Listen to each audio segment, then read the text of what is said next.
देखाइरहेका छौँ। यो वास्तवमा मेलम्ची मिसिसकेपछि बग्ने हाम्रो इन्द्रावती नदी हो।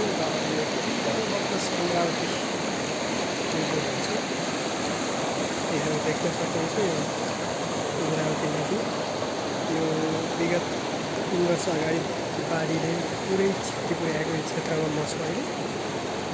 यहाँबाट चाहिँ यो माथि यो बजार छ, यो चाहिँ मेलम्ची बजार हो।